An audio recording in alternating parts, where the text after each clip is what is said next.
Hello, everyone, and welcome to the 2026 Virtual Grad Studies Expo. My name is Kristen Keogh-Raponi, and I'm an Academic Pathways Coordinator here at Seneca.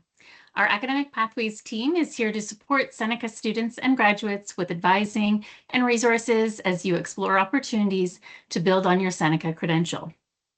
Over the course of this week, we're excited to showcase a range of our partner institutions from around the globe. They'll be sharing insights into grad study options available to you after your Seneca degree. For today's session, I'm pleased to welcome Michael from Northeastern University, who will be speaking about the Master of Science in Regulatory Affairs, Pathway for Seneca Clinical Research and Pharmaceutical Regulatory Affairs, and Quality Operations students.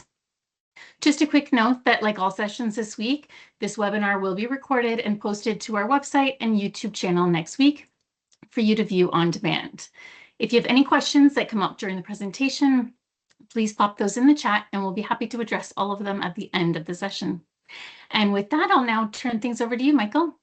Thank you, Kristen. I appreciate the introduction and thank you for having me. It's wonderful to be here.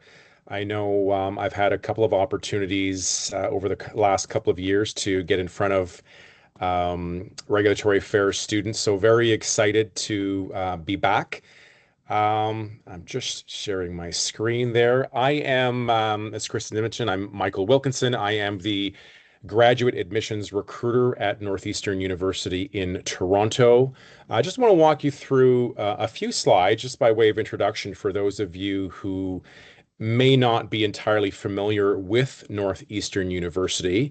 I'll get into, obviously, a little bit of the history, how we arrived here in Toronto, and then, of course, introduce our pathway agreement that we have with Seneca, which I'm excited to share with you. So first and foremost, Northeastern University is a private research institution based out of Boston, Massachusetts. It's over 125 years old, very strong global pedigree. From the very beginning, one of the tenets or founding principles of the university was work integrated learning, or as many of us know it today, co-op. It was very important right from the very beginning to integrate classroom learning with community and employment partnerships. And so that sort of founding principle has grown into one of the largest co-op programs in the world today. And of course, it extends beyond just co-op. It falls under a more large term of experiential learning. And there's lots of opportunities beyond just co-op available across all of our programs at Northeastern University, including in Toronto. We offer at the Boston campus, which is our main campus, the full spectrum of programming from undergraduate degrees all the way up to the postdoctoral level, including certificate programs as well. Beyond Boston, several years ago, they embarked on a journey to expand their global footprint into regional campuses. The first campus outside of Boston was in Charlotte, North Carolina, and they eventually grew more on the East Coast and the West Coast, and eventually they opened their first international campus in Canada, which was the Toronto campus back in 2018.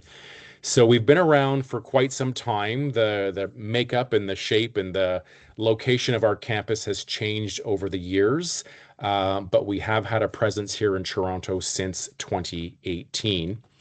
A little bit more about the global campus network that I spoke of. 13 locations exist. So in addition to the Toronto campus, we also have a Vancouver campus. So the two of us make up our Canadian presence.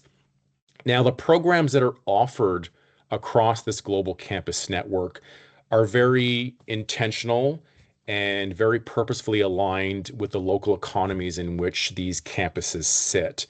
So as an example, regulatory affairs, which we'll talk a little bit about today, is only available in Toronto outside of the main Boston campus. And that just speaks to the skills gaps and certainly the employer demand within the Greater Toronto area that really calls for a program like this, where in other areas it doesn't exist.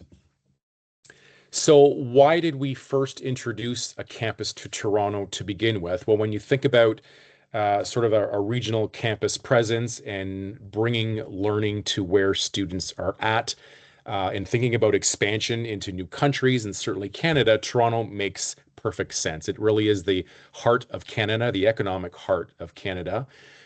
When we think about the businesses that are active in the country today, Canadian businesses specifically, close to 40% of them are headquartered in and around the Greater Toronto area.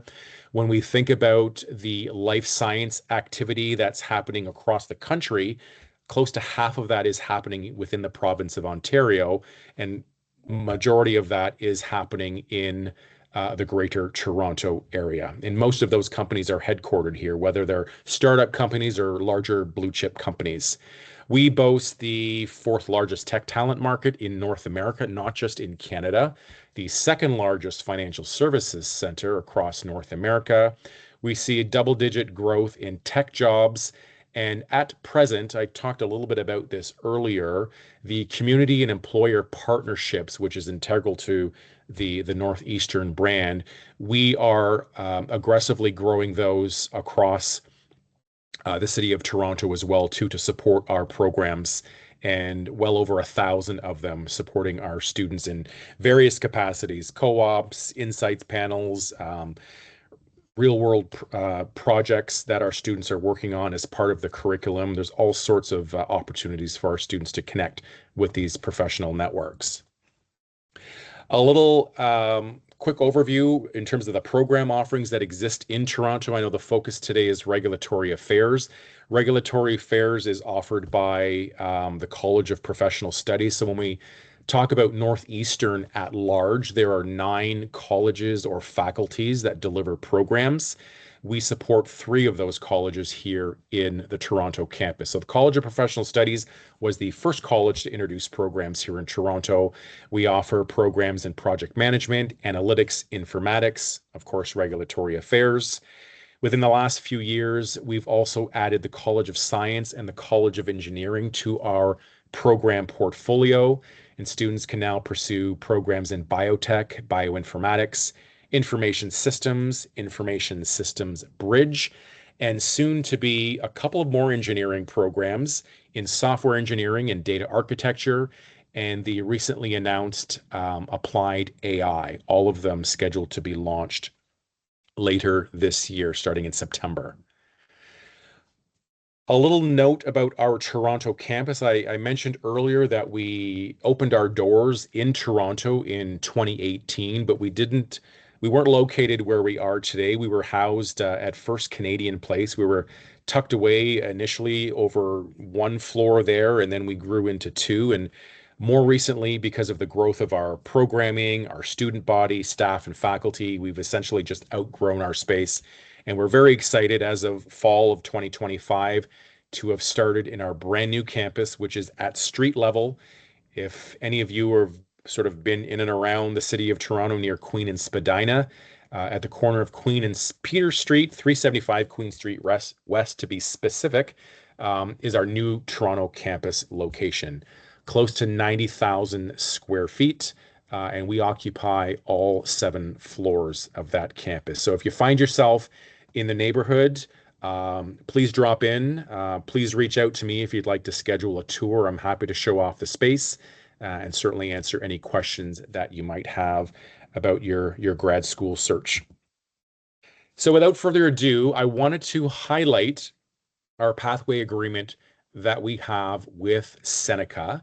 It has existed for several years now, and I know it's been talked about in the program during the orientation sessions. I know I get often emails from prospects reaching out, inquiring about the program, the pathway, etc. So the regulatory affairs program, we like to talk about it as one program and boundless possibilities. Within the program itself, there are several concentrations that students can pursue. So during the application process, students can actually declare a concentration or a focus area that they would like to pursue. It's not required. In fact, many of our students don't declare a concentration at all beyond your sort of core or foundational courses in your initial semester. you're free to choose elective courses to really customize your degree. But of course, if you're looking to pursue a specific area, then you could certainly declare a concentration. There are over 40 course offerings across all of these concentrations. Talked a little bit earlier about experiential learning opportunities. Again, co-op being the most immersive experiential learning opportunity that exists for our students. But because most of our faculty, aside from, our program directors, most are part-time faculty, which means they have day jobs and they are actually working in industry, um, as well as teaching. And so a lot of um, the connections that our students are making are largely built through our faculty as well. A lot of the experiential learning projects and capstone work that is introduced into the curriculum is coming directly from our faculty and their connections with various stakeholders across the industry. So whether it's co-op, project work, career fairs, industry insight panels, lots of opportunity to build your professional networks. Unlike an undergraduate degree, grad school goes by fairly quickly. Students, certainly, pathway students such as yourselves who have an opportunity to transfer credits into the program, you effectively knock off an entire semester and you could conceivably finish your master's degree in a year. So, those are, some highlights of the pathway. I wanted to speak specifically about the details, and this information is housed on your website as well. But again, please feel free to reach out to me with any questions or gaps in your understanding, and I'm happy to walk through. So this effectively governs two graduate certificate programs that exist at Seneca. It's a clinical research, um, or pharmaceutical regulatory affairs and quality ops. So graduates of those two programs are eligible to transfer credits into our master's degree in regulatory affairs. We're currently undergoing a bit of a transition right now within the College of Professional Studies. Formerly, this is just detail, but you don't need to remember it. They formerly operated on a quarter system. They're now transitioning to a semester system, which the entire university operates on.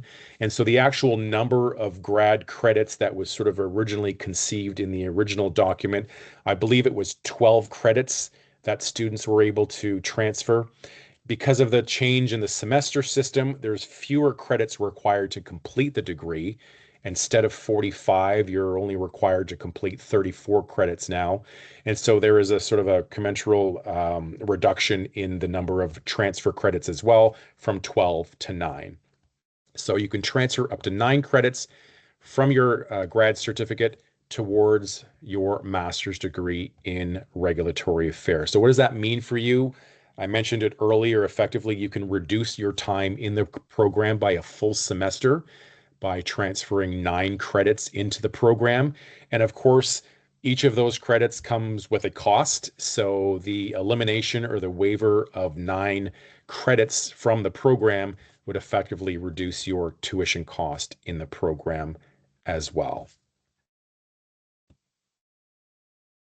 I will open it up to questions now. If there are any pathway questions, program questions, Northeastern questions, I'm happy to entertain those right now. And please take a screenshot of this. Again, my contact information is on your webpage as well. But if you wanted to sort of snap a pic with your phones, please feel free to reach out to me with any further questions afterward. Thank you so much, Michael. Lots of really great information there.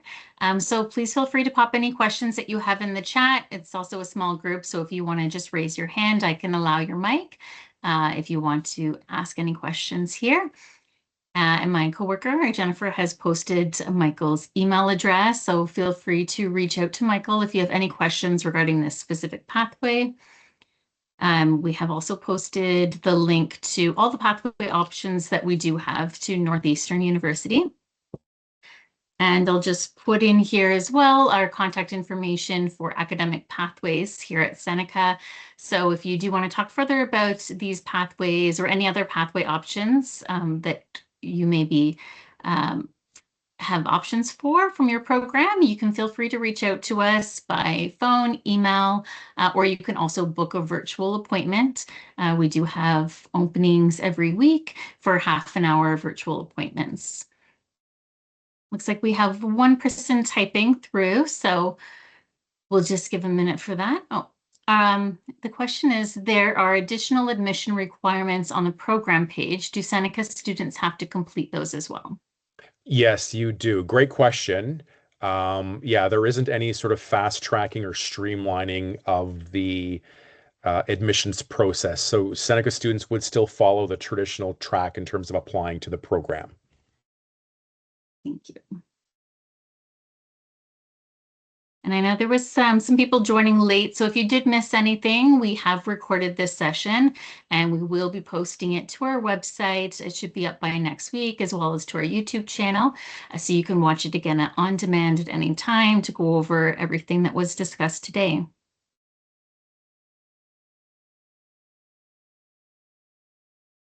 My pleasure. So the application window is open now for fall 2026, starting this September. We have 2 intakes throughout the year. So fall, the September start date is 1, and we also have a spring or a January intake, which is our 2nd start date. Thank you. All right, looks like we have no further questions coming through. So thank you everyone for joining us today, and thank you, Michael, for sharing all that. That was really great. Thank you. And yes, this should be posted by next week, and you'll also send a link out to everyone with the recording. Wonderful. Well, Thank thanks you, very much for everyone. the opportunity. I appreciate it today. Thank you for joining. Take care. Bye. Bye.